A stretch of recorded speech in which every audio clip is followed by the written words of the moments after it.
para la Promoción del Altruismo, institución de asistencia privada, presenta El lado humano del periodismo, un servicio de anunciación, comunicación altruista, compromiso y servicio.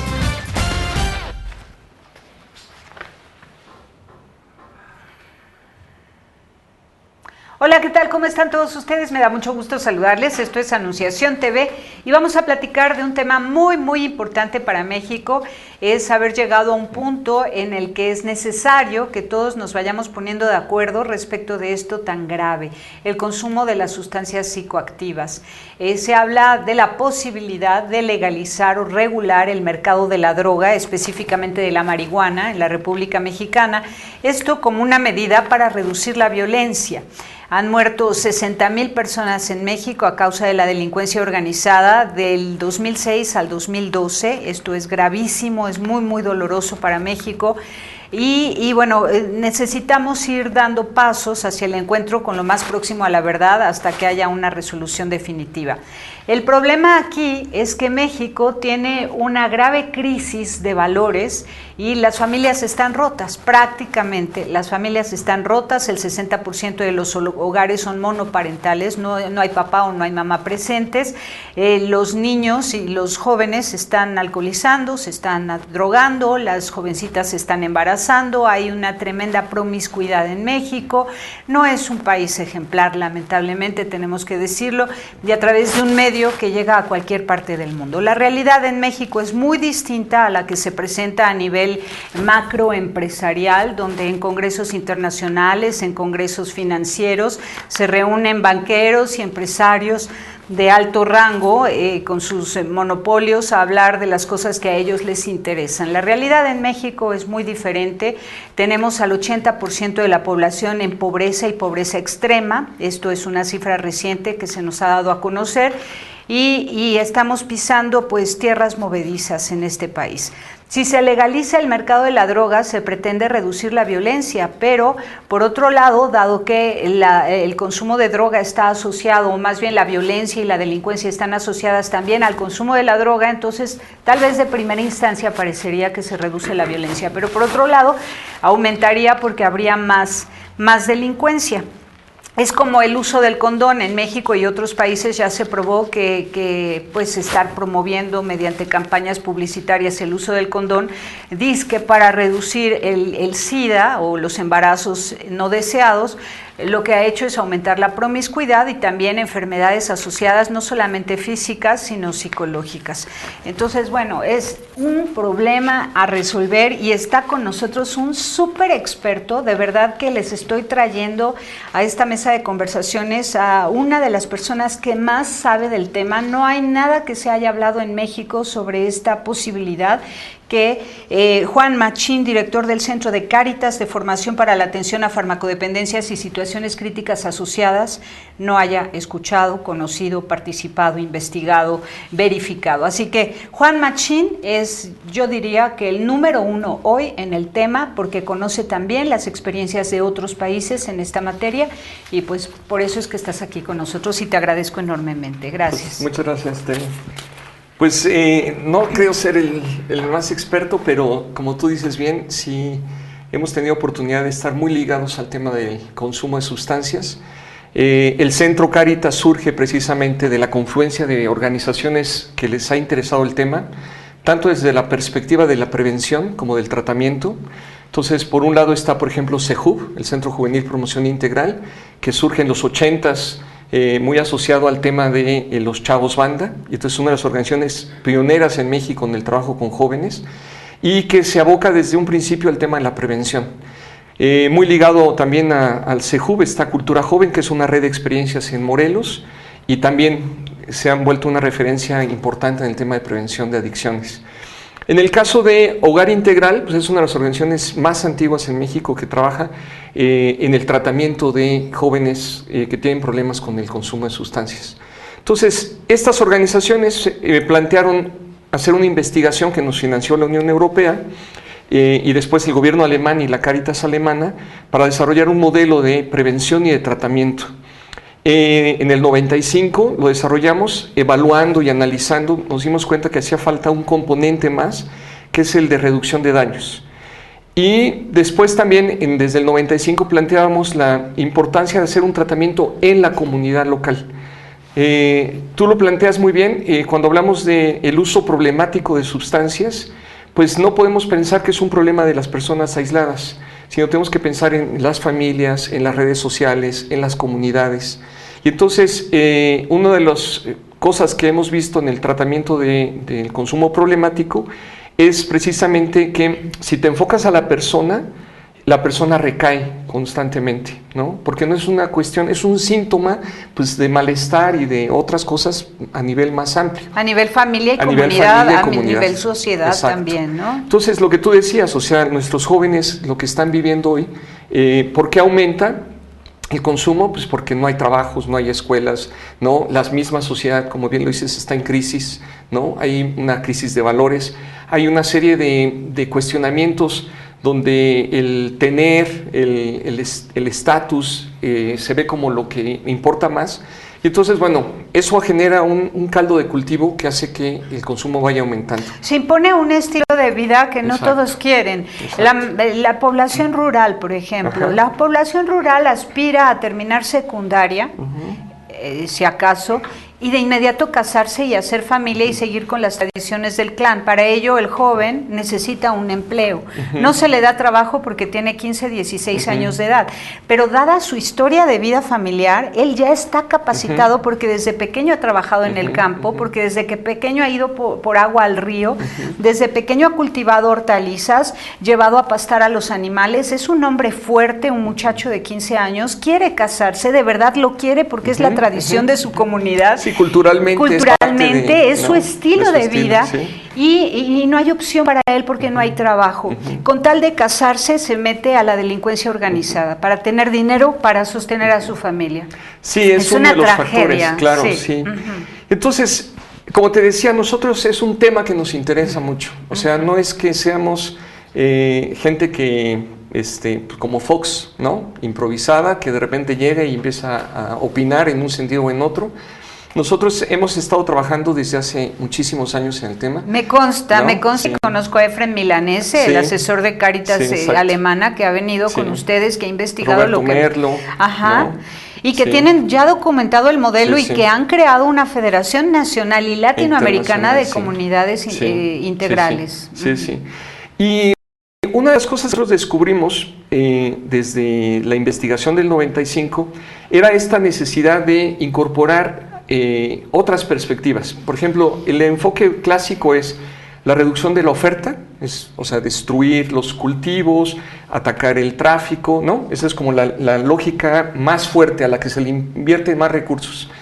Y después viene lo que es la reducción de la demanda, que es básicamente el tema de la prevención y el tema del tratamiento. Nosotros nos dimos cuenta que dentro del tratamiento se necesitaba este enfoque comunitario. Entonces, un tratamiento de base comunitaria nos parecía fundamental. No pensarlo como un problema de una persona, sino como un problema mucho más amplio de la red social, de la comunidad, de la sociedad, ¿no? De la familia. Después nos dimos cuenta que necesitábamos incorporar otro elemento que es la reducción de riesgos y daños, que en el caso de otros países está muy asociado al consumo por compartir las venas en las jeringas por el consumo intravenoso, que propaga muchas enfermedades, ¿no? Como la hepatitis, el VIH, ¿no? Entonces, hay este enfoque donde, bueno, se ha buscado muchas estrategias que forman parte de las políticas públicas, pues, de muchos países, y que en nuestro caso no era, en el caso de la Ciudad de México, de Morelos, no era el tema, sino el problema era en gran medida la exclusión social, el estigma que se asocia al consumo de las sustancias. Entonces, jóvenes que experimentaban o que eran usuarios, pero que eran estigmatizados y por lo tanto excluidos de la dinámica comunitaria. Entonces, nosotros nos dimos cuenta que se necesitaba incorporar la perspectiva de reducción de riesgos y daños, porque reconocíamos que muchos de los jóvenes que estaban consumiendo no querían dejar de consumir en ese momento, pero que tampoco tenían acceso al tratamiento por el estigma que había. Entonces, el implementar una política de reducción de daños y de la exclusión social y del estigma, pues facilitaba que algunas de estas personas que podían querer acceder al tratamiento, pues lo pudieran hacer. Que si había un estigma, entonces ellos no iban a poder hacerlo.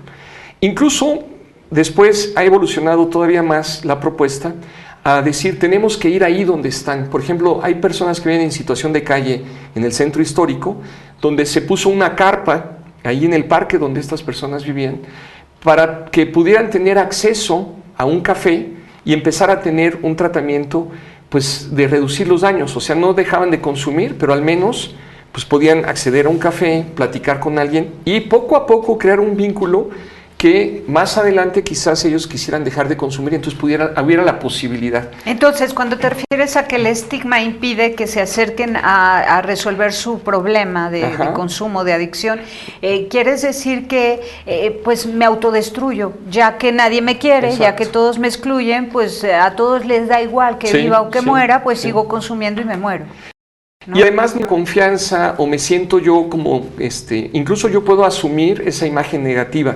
Decir, pues sí, soy alguien que no vale, o soy un delincuente, soy un vicioso.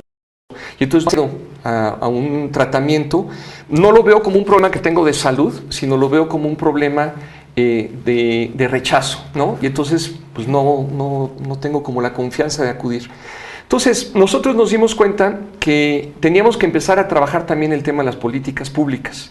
Porque gran parte del sufrimiento de las personas y de los problemas asociados al consumo tenían que ver con estas políticas. Hay muchas campañas de prevención que no previenen, ¿no? Que están basadas en presupuestos falsos o erróneos, de buena voluntad, pero que no sirven y que está documentado y está evaluado. Hay estudios científicos que muestran que eso no sirve. De hecho, Efrén Milanese dijo, informar no previene. Exactamente. Y eso está sabemos, clarísimo. Sí, eso lo sabemos desde estudios de la UNICEF, de UNESCO, desde hace 30, 40 años. Sí, lo único que previene es el amor, la relación entrañable entre personas. Cambiar las relaciones, ¿no? Entonces, ¿cómo podíamos, pero qué es lo que pasa con muchas de estas campañas de información? Que lo que no previenen, pero sí generan estigma, ¿no? Generan una representación negativa de las personas que consumen. Un ejemplo lamentable era que ponían, por ejemplo, un frutero donde había una manzana que tenía un gusanito, ¿no? Y entonces, ¿qué era lo que procedía? Si tú ves la manzana con el gusano, pues no es darle amor, no, sino es tirarla a la basura. Entonces, esa era la representación que se fue creando durante muchos años. El fruto podrido. El fruto podrido, pero que además va a generar que se pudran las otras. Entonces, ¿qué pasa? Hay que excluirlo, hay que tirarlo. Y eso es en gran medida lo que ha ido generando esta representación. Entonces, y ha aumentado la violencia. Aumenta la violencia. Vamos a un corte, ¿no? Y Sí, nos sigues explicando. Claro. Volvemos.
Continuamos en Anunciación TV platicando con Juan Machín sobre este fenómeno de la comunicación. Nos quedamos con ello. Lo que se está comunicando a través de los medios masivos. Eso es clave. En contra de las personas que usan sustancias psicoactivas con el ánimo supuestamente de ayudarles a corregir el camino, pero más bien los están estigmatizando y están quedando excluidos. Esto aumenta la violencia. Exacto.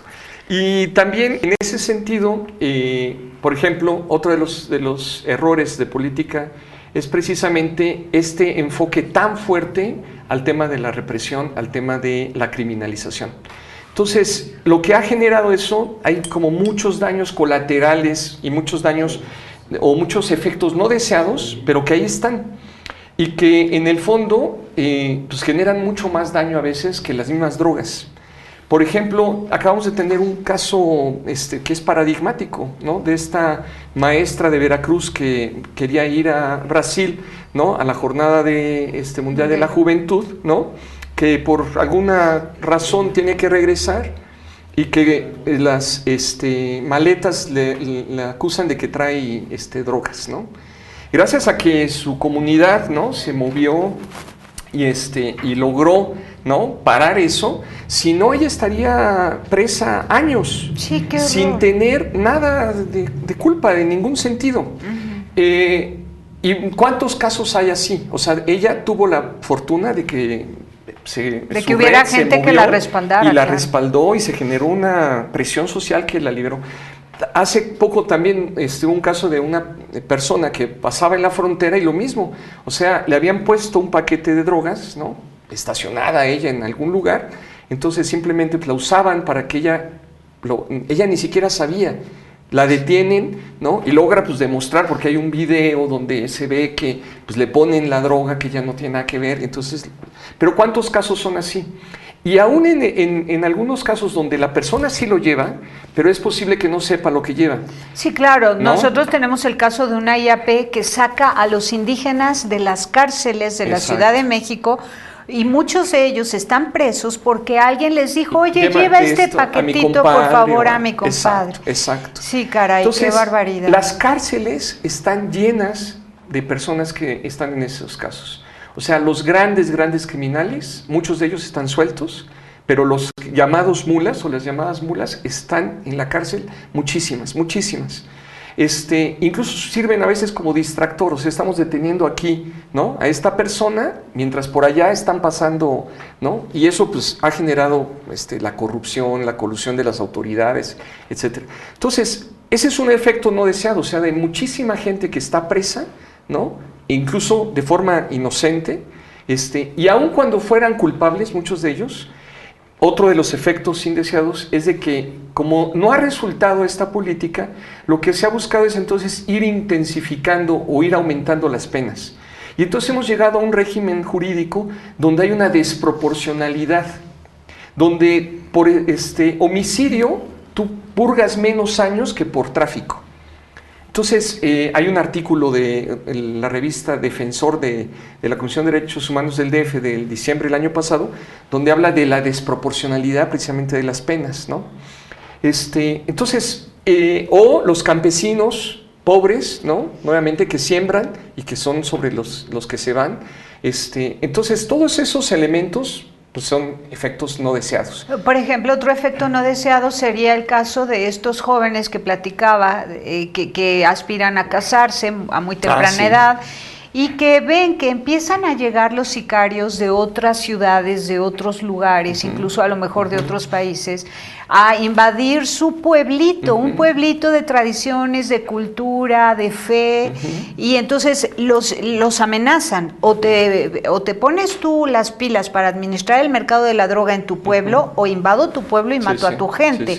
Y estos pobres líderes locales no tienen otro remedio más que involucrarse con tal de seguir siendo los que salvaguarden medianamente y lo más que puedan su pueblo. Es una tragedia. Porque además muchos de ellos dicen, presentamos las denuncias y los mismos funcionarios están coludidos, ¿no? Que ese es otro de los efectos no deseados. O sea, este régimen, al generar ganancias tan grandes, lo que ha producido es un gran poder de corrupción, ¿no? Y entonces vemos que de todos los niveles existe gente que recibe dinero por no ver o por colaborar de alguna forma, etcétera.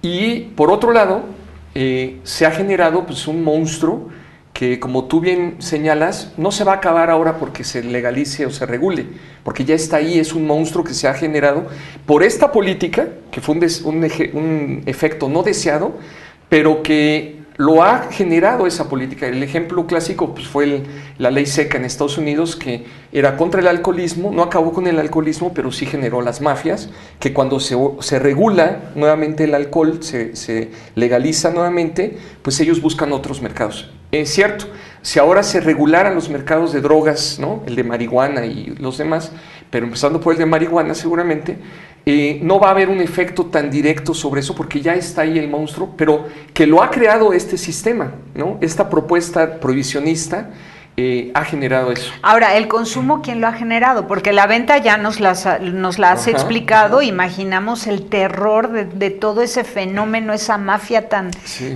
truculenta, pero el consumo, ¿cómo es posible que estén consumiendo droga a los chiquitos de 8 años, de 10 años, de 11 años? Fíjate ¿Cómo es posible? Que uno de los problemas, volvemos a un efecto no deseado,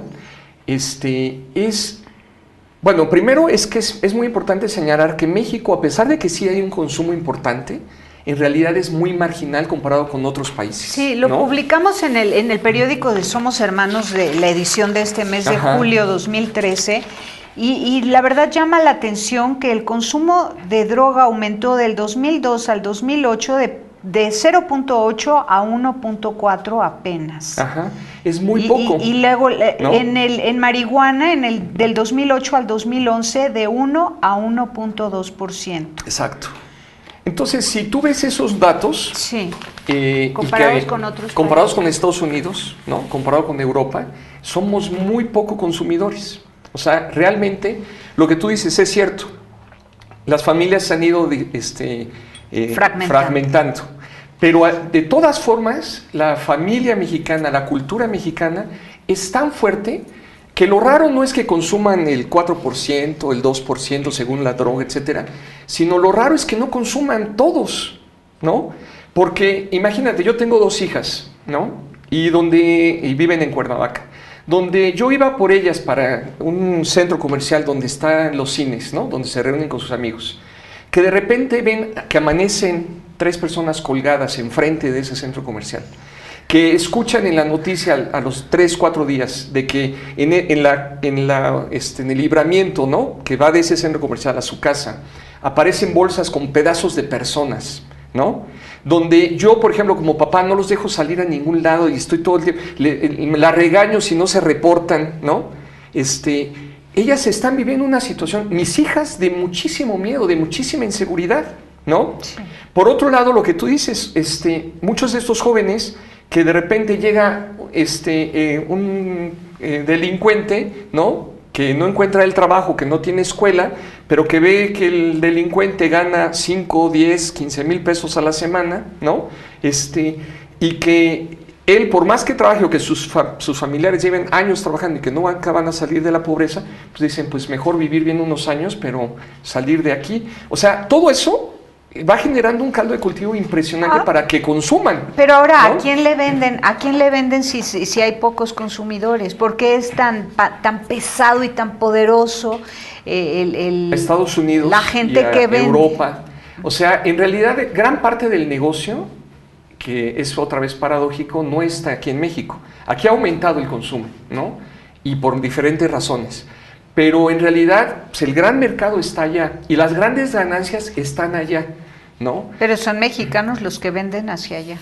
Pero allá seguramente hay gente de Estados Unidos que son, ¿no? Incluso el problema es que el gran beneficiario pues son ya los criminales de cuello blanco.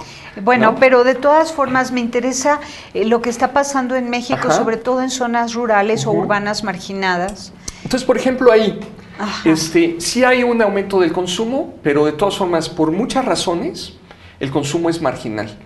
El problema es, te decía, en realidad lo raro es que no consuman muchos más. O sea, ¿cuántos jóvenes O sea, los famosos ninis, ¿no? O sea, ni estudian ni trabajan, pero no porque no quieran, sino porque no hay trabajo y no hay escuelas suficientes o de calidad, Y etcétera, porque el sistema ¿no? les exige que sean maestros y doctores Exacto, en algún área, cuando ellos lo que exactamente. quieren es otro proyecto Un de vida. oficio, o qué sé Sí, yo, sí, ¿no? sí, y pronto hacer familia. Sí, y- exacto. Entonces, todo eso es como uno de los factores importantes.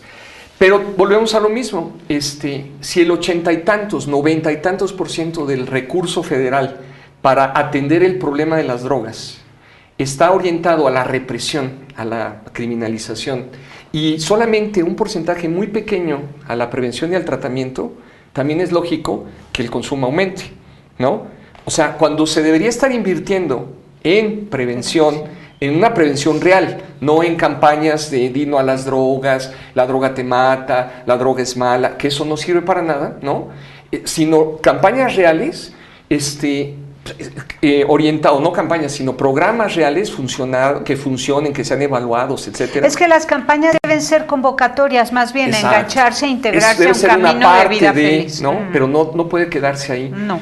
O Claro. el tratamiento, ¿no? Uno de los problemas que tenemos en México es que el tratamiento está en manos de muchos grupos que no están capacitados para eso, que incluso se vuelven espacios de explotación laboral, ¿no? Se vuelven esclavos muchas veces, de maltrato, incluso de muerte. O que ¿no? tienen doble cara, se También. presentan como espacios de rehabilitación. Ajá. y son más bien semillero de Sí, vendedores también, de droga, también. ¿no? Entonces, ahora, ¿cuál ha sido el diálogo que ha habido entre los especialistas y el gobierno para la posible legalización del mercado de la marihuana en México?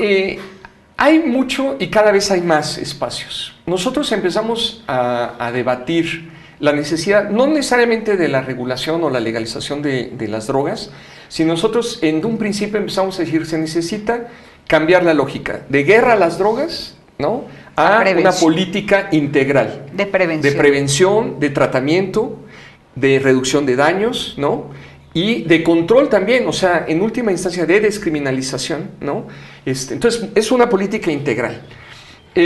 Venimos diciéndolo desde hace 15 años o más, ¿no? Pero al principio era como un tema que no aparecía prácticamente. Cada vez es más claro a nivel mundial que esto es un desastre.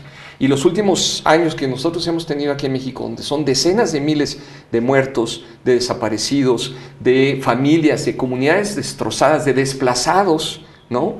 Y por cada persona muerta o desaparecida, pues hay una familia y hay una red social afectada. Y desplazada, ¿no? que tiene que abandonar ¿no? su pueblo. Vamos a un corte y Ajá. nos platicas. Continuamos después de un corte sobre el debate concreto que se ha llevado a cabo en México y que se sigue llevando a cabo porque no ha llegado a haber un veredicto. Volvemos.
Continuamos en Anunciación TV y antes de ir al debate, a entender qué dicen en favor y en contra de la legalización de la droga en México, concretamente de la marihuana, este fenómeno de por qué en Estados Unidos no hay violencia en torno al mercado de la droga o a partir del mercado de la droga y en México y Colombia y otros países latinoamericanos sí.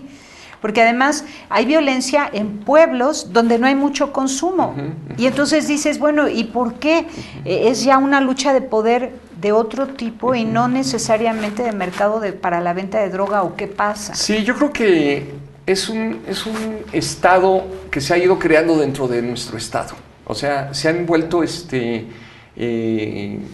un paraestado, ¿no? Y entonces ellos controlan territorios donde el consumo no es que sea tan importante, sino más bien, por ejemplo, que son lugares de paso, ¿no? Por ejemplo, Michoacán como una puerta de entrada, ¿no? Pues del Pacífico, de las anfetaminas o de precursores químicos, ¿no? De muchas cosas.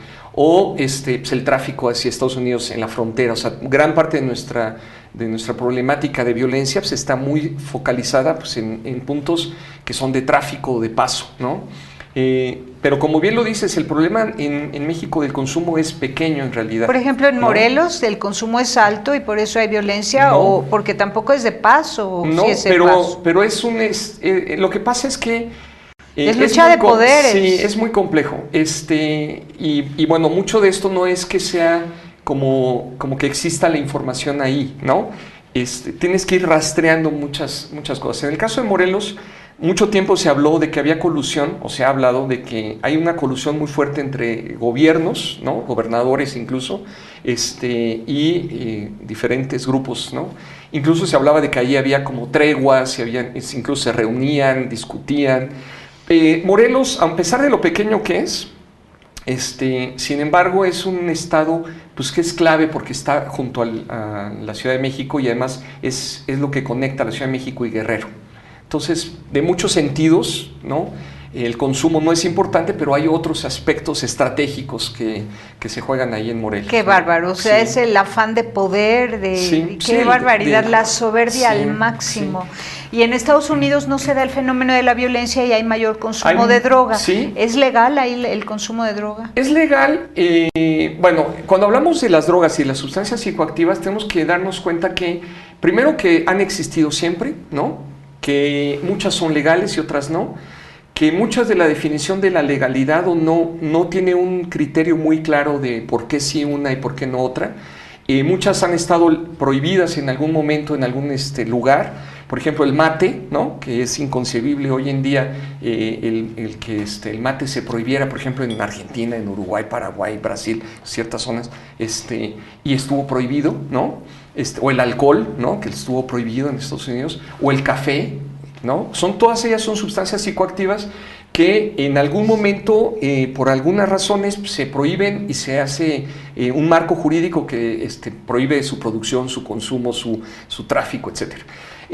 Hoy en día, nuestros grandes problemas de salud pública en México, ¿no? Si nos vamos a los datos, si nosotros dijéramos se hace una guerra contra las drogas para que las drogas no lleguen a tus hijos, porque tenemos un gran problema de consumo de drogas, pues se tendría que hacer la guerra más bien al alcohol y al tabaco, ¿no? Y más recientemente en algunos sectores a los inhalables, que las tres son legales, ¿no? Porque en México más de 150, 160 personas mueren diariamente por problemas asociados al tabaco, ¿no? Las principales causas de muertes de los hombres jóvenes, ¿no? Están asociados al alcohol, ¿no? A los homicidios, a los accidentes, ya de más adultos, pues a la cirrosis, etc.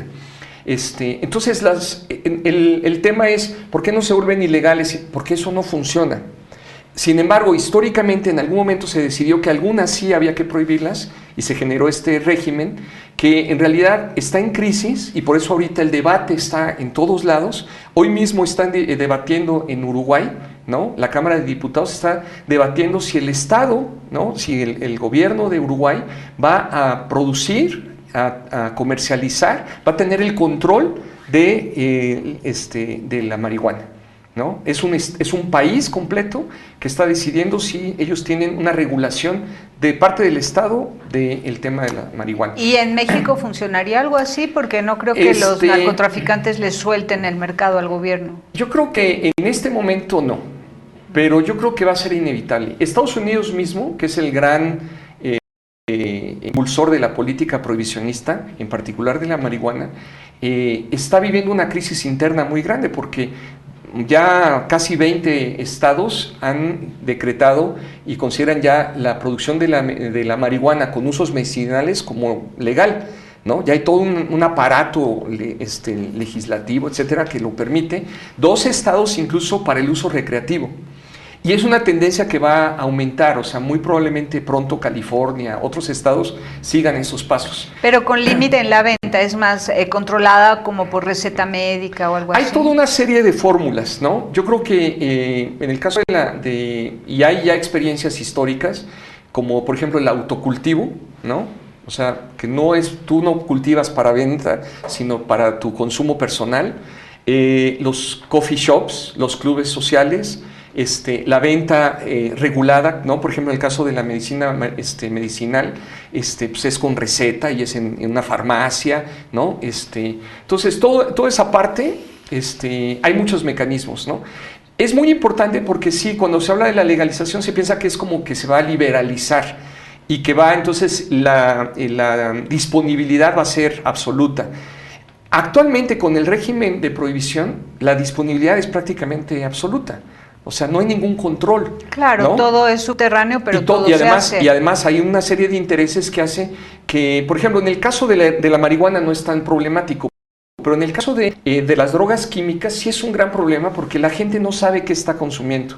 Entonces hay iniciativas donde, por ejemplo, en fiestas, ¿no? En la lógica de reducción de daños, donde dicen, a ver, los chavos de todas formas van a consumir, pero que al menos sepan qué se están metiendo, porque los que están vendiendo les van a meter muchas cosas para aumentar la ganancia.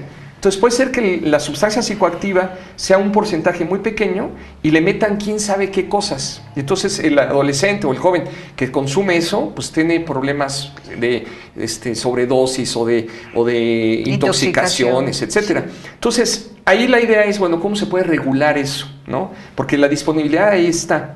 No va a cambiar mucho si es legal o no. Lo que va a cambiar es la posibilidad de controlar o de regular eso, ¿no?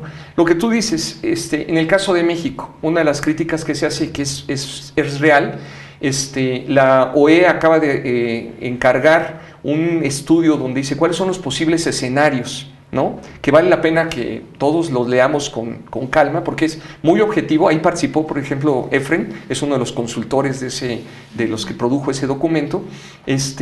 De la Organización de Estados Americanos. Ajá. Entonces encargó porque el presidente de Guatemala dice, o sea, estoy pegado a México, ¿no? México está viviendo prácticamente una guerra civil, o sea, decenas de miles de muertos, de desplazados, etcétera. Guatemala, ¿qué va a pasar? Honduras, o sea, todo el Centroamérica. Entonces él ha tomado una posición de decir, debatamos. El mismo presidente Calderón, al final de su mandato, en la ONU dijo, esto es un fracaso, busquemos alternativas, ¿no?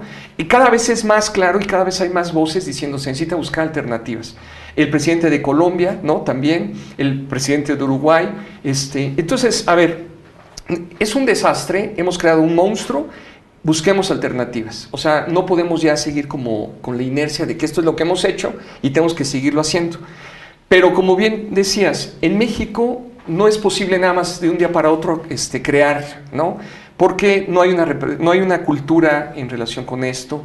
Sin embargo, va a ser inevitable. Y hay mucha vulnerabilidad, es lo que más me preocupa, hay mucha vulnerabilidad, dado el desempleo, dada el altísimo índice de depresión nerviosa en la población adulta, dado pues el envejecimiento, dado la reducción de nacimientos o de nacimientos fuera de matrimonio, en fin, es un problema. México es muy vulnerable, muy vulnerable. Y ahí por eso también un análisis que han hecho, hay una fundación mexicana y una chilena que hicieron un estudio, cuáles son los costos de la política actual y cuáles serían los costos de la política de regulación. Vamos y volvemos con eso. Okay. Regresamos.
Continuamos en Anunciación TV, podemos ya ir explorando este documento de la Organización de Estados Americanos sobre los distintos escenarios frente a la posible legalización de la droga en varios países de América Latina, entre los cuales se cuenta México, y también el documento de la investigación en Chile. Nos platicabas de eso. Sí, este documento es muy interesante porque hacen un análisis, ellos son economistas y dicen, bueno, una arista más de este tema que es tan complejo es el aspecto económico, ¿no? Entonces, ¿cuánto cuesta el régimen actual y cuánto costaría un régimen alternativo? Y entonces ellos hacen en dos países completamente diferentes, en el caso de Chile, que no es ni productor, que no es país de tránsito, pero que sí tiene consumo alto, ¿no? Y va aumentando.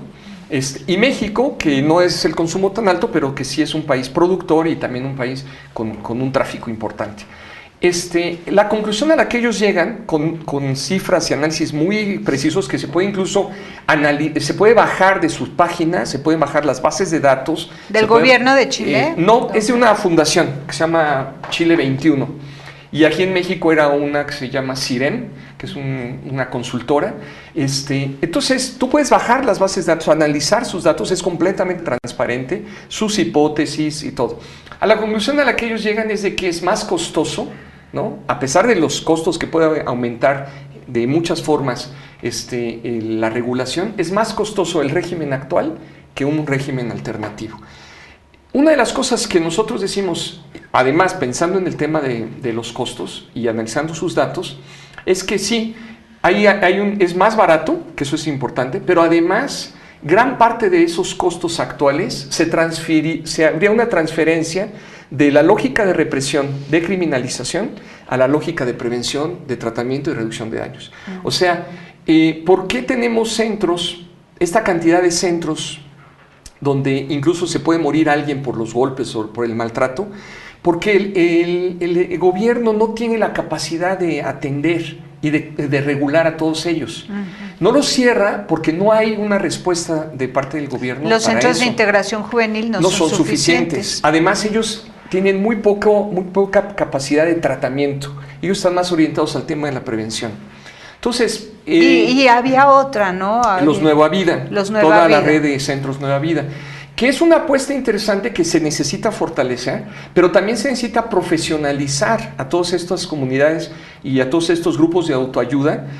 No es cerrarlos, porque es gente que tiene experiencia, que ha pasado por esos procesos, que está de buena voluntad, muchos de ellos, ¿no? Solo necesitan capacitación. Y entonces ese recurso se podría invertir en eso. O sea, lo que hoy se usa en represión se usaría en prevención. ¿No? Para tratamiento, ¿no? Entonces, ese cambio, ese giro es muy importante y es muy necesario. ¿Y qué dice la mayoría de los que discuten esto? Yo creo que cada vez hay más consenso de que este régimen ya no... Bueno, incluso de la gente que lo defiende, ¿no? Lo defiende por los temores, fundados o no, de las posibles consecuencias negativas que puede tener el cambio. ¿Entre ellas cuáles? Por ejemplo, que si va a aumentar el consumo, por ejemplo, ¿no? Sí, porque es adictivo, las drogas son adictivas. Sí, aunque por ejemplo, es muy complejo, ¿no? Por ejemplo, lo que nosotros tenemos de los datos es de que mucha de la gente que prueba, o sea, viendo la epidemiología, ¿no? Las encuestas nacionales, un porcentaje muy importante de jóvenes no las prueba a pesar de que están ahí, ¿no? Entonces, ahora que estén legalmente, es muy probable que esos mismos, muchos de ellos, no las prueben. Muchos de los que las prueban es por curiosidad, por la presión de los amigos, porque está de moda, porque muchas razones. La prueban y no vuelven a consumir después. O sea, o experimentan algunas veces y no las vuelven a consumir. ¿Qué porcentaje se queda atrapado?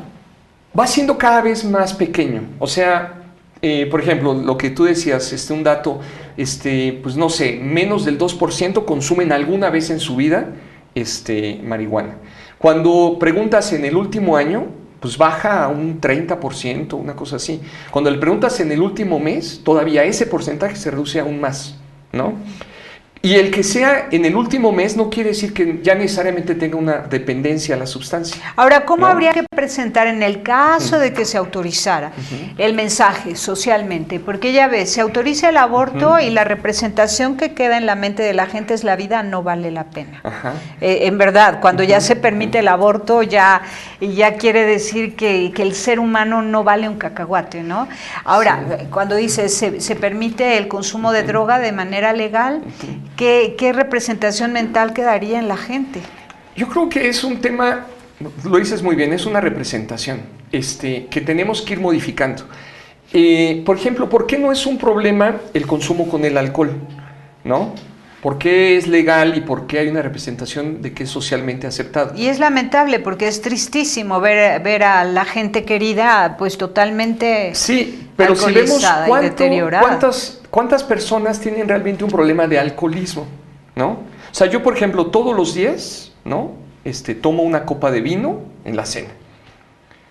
O sea, soy un consumidor, vamos a decir, no soy dependiente de o sea, si no tomo hoy, ni mañana, ni pasado, no me pasa nada, no tengo el síndrome de abstinencia, no me pasa nada. O sea, yo tengo una relación con el alcohol, incluso recomendada por el doctor. ¿No? Tú tienes hipertensión, el vino tiene ciertas sustancias que a ti te convienen, ¿no? Entonces, el problema no es el alcohol en absoluto, sino cómo me relaciono con él. De hecho, gran parte de nuestros problemas de salud asociados al alcohol no es el alcoholismo, que sí hay personas por cuestiones genéticas, por cuestiones sociales, que desarrollan una dependencia al alcohol. El problema en gran medida es más bien las personas que consumen alcohol y después manejan, ¿no? Que manejan en estado de ebriedad. O que roban, ¿no?, para comprar alcohol. También. Eso es lo que nos preocupa, que los consumidores de sustancias tóxicas vayan a robar o a matar para comprar. Pero hoy mismo es la misma, lo ¿no? siguen haciendo. O sea, no habría un cambio en ese sentido. Ahí no habría un cambio. La cosa es crear conciencia y sí invertir muchísimo al tema de prevención y reducción de daños. ¿Cómo? Prevención. Si tú eres un adolescente, o sea, no consumas alcohol, ¿no? Espérate a cierta edad. ¿Por qué? Por X razones, ¿no? Pero si ya consumes, ¿no? Y además es dentro de la edad permitida, 18 en adelante, relaciónate de una forma sana con la sustancia. Muy bien. Ahora, entonces el tema, si no van a cambiar mucho las cosas, porque incluso la prevención la podemos ya ir trabajando ahora con AINCO, más bien el tema es el tráfico de la droga hacia Estados Unidos. Eso es lo que habría que regular, eso es lo que habría que abrir puertas para que no haya esa violencia. En cierta forma. Eso es lo que debería ser legal, la producción Unidos, y la exportación. Que podría ser, si sigue la tendencia de que más estados lo acepten, podría llegar un momento en que sí, que sea una parte más del comercio internacional y entre México y Estados Unidos. Pero más bien eso es lo que tal vez habría que regular y no el consumo de la droga en México. Lo que pasa es que el consumo no se puede regular, ¿no? O sea, y por eso, si por ejemplo se prohibiera el café hoy, ¿no? Lo que originaría, yo me muero, ¿eh? Yo también, ¿no? Yo no soy adicto al alcohol, pero sí al café. O sea, yo realmente lo necesito, mi cuerpo lo necesita, me duele la cabeza si no tomo café, ¿no? Claro, yo he llegado a tener problemas con el café de que sí me he intoxicado, que se me traba la mandíbula porque en un día o dos he tomado 6, 7 tazas de café express, me da insomnio, etcétera. Yo lo que he aprendido es a relacionarme de una forma más sana con el café, ¿no? Yo, por ejemplo, ya en la tarde no tomo café, nunca tomo más de 3 tazas de café, entonces yo puedo aprender a relacionarme con las sustancias de otra forma. Y eso hay que apostarle mucho a eso. Por ejemplo, los inhalables son legales. ¿A qué te refieres con eso? ¿A tiner? Sí, al PVC, a un montón de cosas que actualmente nuestros jóvenes y adolescentes están consumiendo. Y en parte, una de las razones por las que están consumiendo eso es porque en algunas campañas les han dicho que eso no sale en el antidoping, pero la marihuana sí. Entonces dicen, pues si me van a hacer un antidoping, pues mejor consumo inhalables que me van a destrozar el cerebro muy rápidamente, pero pues no me van a detectar y no me van a expulsar de la escuela, etc. ¡Qué barbaridad! Hay una ignorancia tremenda, una ignorancia. Ahora, entonces el debate continúa y tú no ves que sea pronto. Yo creo cada vez es más, se va acelerando. O sea, este mismo año, La semana que viene, en 2 semanas, hay un foro que está organizando la UNAM, ¿no? Hay un foro que está organizando la Comisión de Derechos Humanos del Distrito Federal. Se está debatiendo ya hay iniciativas y están ya pensándose en la Asamblea Legislativa. Hoy mismo sale la noticia de que se está promoviendo, de que se debate en otros lados. En Morelos, por ejemplo, se está debatiendo. Nosotros mismos organizamos a principios de año un encuentro, ¿no?, sobre la discusión. Trajimos gente de Uruguay, de Argentina, de Colombia, para que nos dijeran qué es lo que está pasando en sus países, ¿no? Cuál es la tendencia. Y discutimos aquí en México, gente del Instituto de Psiquiatría, gente del CONADIC, de Centros de Integración Juvenil, académicos. Entonces, el debate está ahí y cada vez es mayor. Y ¿no? entonces, hasta ahorita la opción es que es lo más sano, se gastaría menos en represión y se gastaría más en prevención. Esa es la ilusión al menos, la ilusión al menos de la sociedad civil. Pero si el gobierno no está dispuesto, esto va a ser un fracaso. Y es muy probable que el debate, o sea, a pesar de la fuerza que está cobrando cada vez más, que no lo habíamos visto ese debate tan fuerte, pero hay cosas como el hecho de que Uruguay lo quiere controlar, que Estados Unidos, muchos estados ya lo están regulando, de este informe de la OEA, de la discusión cada vez mayor en muchos lados. Yo creo que eso es muy sano. Los uruguayos empezaron esta discusión diciendo, como que ya estamos grandes, ¿no?, para discutir ciertos temas, ¿no? Ahora, España tiene esta experiencia desde el año 2000 y también sería muy interesante ver Portugal, por ejemplo, Portugal se ha vuelto una referencia muy importante de qué es lo que pasa cuando se descriminaliza. No es que se legaliza, pero se descriminaliza. ¿Y qué pasa? ¿No? Y entonces hay muchas cosas a favor. Hay mayor inclusión social, mayor serenidad en los consumidores y mayor posibilidad de liberarse de la adicción. Hay muchas cosas positivas. Hay cosas pero lo más importante, lo que decimos los que estamos a favor de que se empiecen a buscar medidas alternativas, es que se evalúe objetivamente, o sea, que se vaya probando poco a poco, se vaya regulando poco a poco. O sea, no es un cambio de la noche a la mañana así radical, sino ir viendo, ir evaluando. Porque eso es muy importante. Nosotros llevamos más de 100 años con el esquema prohibicionista en general, a nivel mundial, 70 años casi 50 años de la guerra contra las drogas, y cada año se dice, estamos peor, ¿y qué vamos a hacer? Lo mismo. O sea, eso no es posible ya. Necesitamos reconocer que ha sido un fracaso y empezar a buscar alternativas. ¿Esas alternativas van a funcionar? No sabemos, pero tenemos que probar y evaluar con criterios científicos objetivos. Excelente. ¿No? Juan, agradezco muchísimo y seguimos muy de cerca al pendiente de lo que están dialogando ustedes y las autoridades. Órale, pues muchísimas gracias por la invitación. Gracias. Está bien haciendo el bien. Hasta la próxima. Sí hay soluciones. Aquí, en el portal informativo de Fundación para Promoción del Altruismo, Institución de Asistencia Privada. El lado humano del periodismo. Un servicio de anunciación, comunicación altruista. Participa en Facebook. En todo México somos hermanos. Y síguenos en Twitter, @TodoMéxicoSomos.